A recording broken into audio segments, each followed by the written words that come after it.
words of hope, proclaiming the good news of Jesus Christ in the languages of the world's peoples.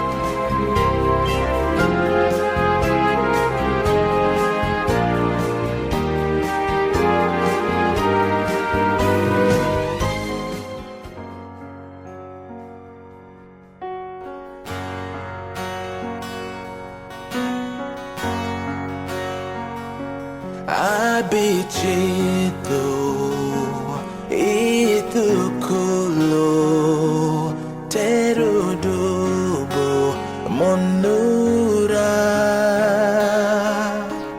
binilonya weke para roth ayenyo arom kudi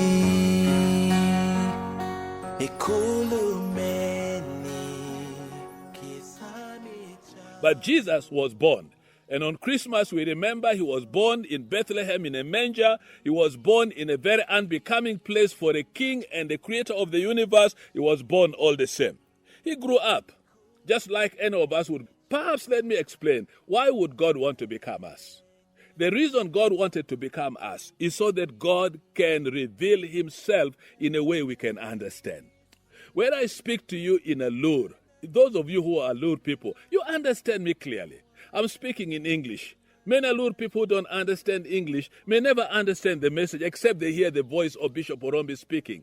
Now, for God to speak the language of humanity, he had to become one of us. Because we go through hunger, he went through hunger. We go through thirst, he went through thirst. But then the big thing we see about his great love is the way he cared for people. He cared for people as no other person in history did. Those who came to him, he met their needs. Look, for example, he made the blind people see. There were people who were blind who came to him and cried to him. He opened their eyes. One particular man is called Bartimaeus, and he met him on the road to Jericho. He called him by name. It looks like when I read the Bible, whenever somebody calls Jesus, whenever somebody cried to him, he never ignored anybody. How about the lame? The lame walked. The people who could not walk, he raised them up. Those who were crippled, he picked them up. I remember the man who was crippled for 38 years in John chapter 5. He came to him and he was at the pool and he said, pick up your bed and go. The man picked up his bed and walked after 38 years. Love was flowing there.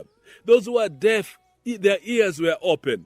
Those who could not talk and they were dumb, he made them talk. Those who were dead, like the daughter of Jairus, like the son of a widow in Nain, like Lazarus or Bethany, they all came back to life. He raised their dead. He wiped away the tears of those who were crying because their dead were lost. Now you are asking me, why were only 3 examples given us? There were so many dead people at that time. Let me tell you, Jesus did not come to sort problems of humanity in that matter. No, he gave to give you a sign that he has come with a new authority and power.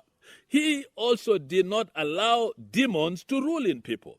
The demonic or demon-possessed people who came to him, he chased away the demons. No longer any authority over human beings. I have come with a new authority. So even those who had demons in them, he drove them away. He considered the hungry. There were people who were hungry. He gave them food. 5 loaves, 2 fish could feed 5,000 people. He was concerned about the human needs, physical need, mental need, moral need. He was very concerned. His love drew him to people. His love took him to prostitutes, tax collectors, those who were rejected by people. His love was covering all of them. And that gives us hope that there is nobody who is outside the circle of the love of God. We all belong to God in a very physical, practical way because he came to live among us. The sadness is, though, even if he did all these good things, one day they arrested Jesus. They did not only arrest him, they beat him. They beat him so badly. They removed his clothes and made him shameful. They humiliated him. Now, these are some of the people who he had blessed, who he had healed, who he had fed. This time round, they turn around. Again, it tells you the nature of humanity, that we are not consistent. We change. Today we are rejoicing and celebrating. Tomorrow we are enemies of anything good, and it happened to him. They did not only beat him, they rejected him. They sentenced him to death. You remember Simon Peter?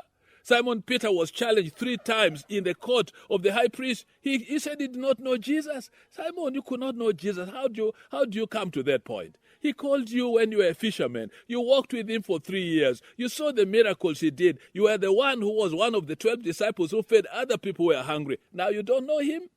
And they rejected him. My friends, they did not just reject him.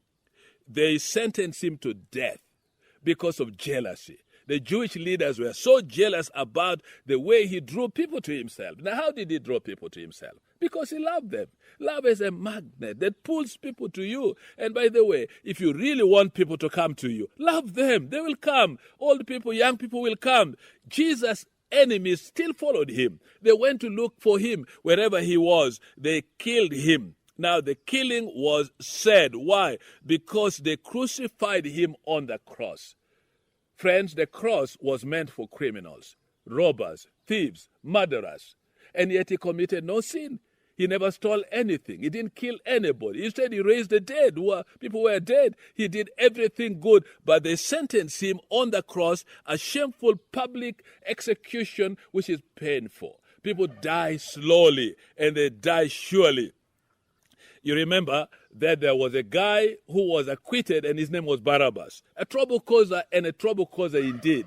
But the man's cross was taken by Jesus. The man's cross was passed over to Jesus. The Jesus who never sinned, who never offended anybody, now is carrying the cross of Barabbas, who should have been nailed to that cross. He died our death.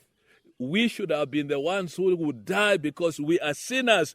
He is the one who should have been acquitted because he did not sin anything. The picture of Barabbas is your picture, is my picture.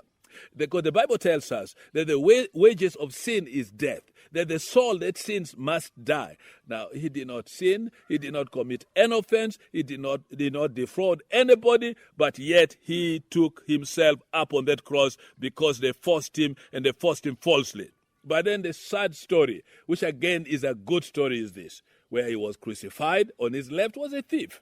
On his right was a thief.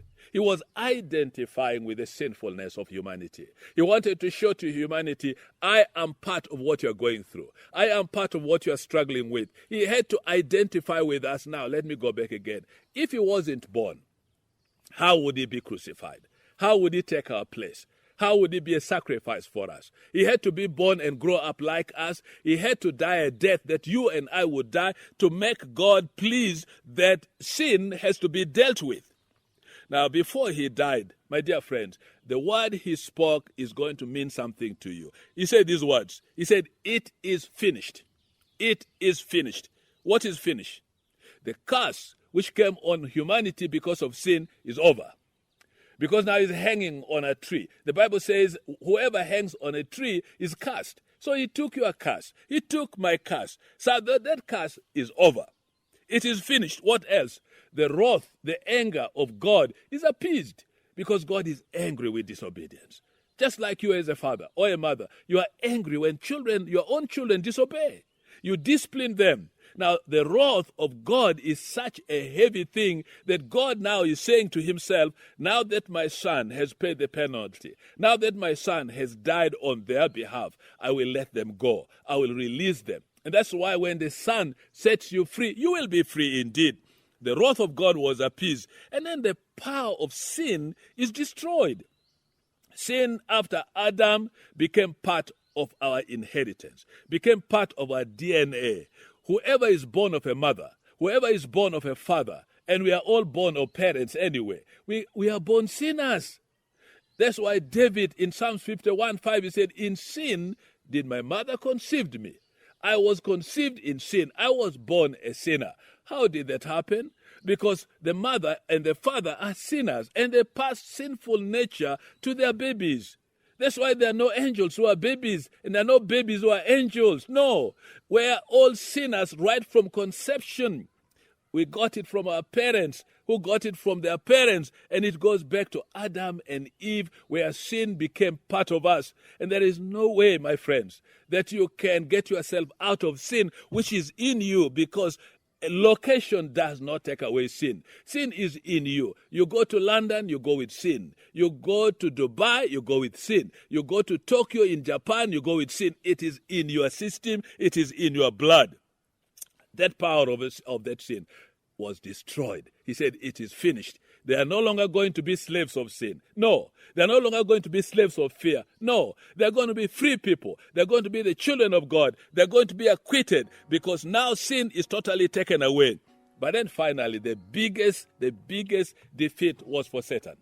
Because Satan was capitalizing on the sinful nature of humanity. You know that in you and in me, there is an ally of the devil. There is somebody in you who will work together with the devil, and it is your sinful nature. It is my sinful nature. Even that time, the devil was defeated. That's why Paul would say these words in Galatians 2 and verse 20. I have been crucified with Christ. It's not I who lives. I no longer live. The life that I live by faith.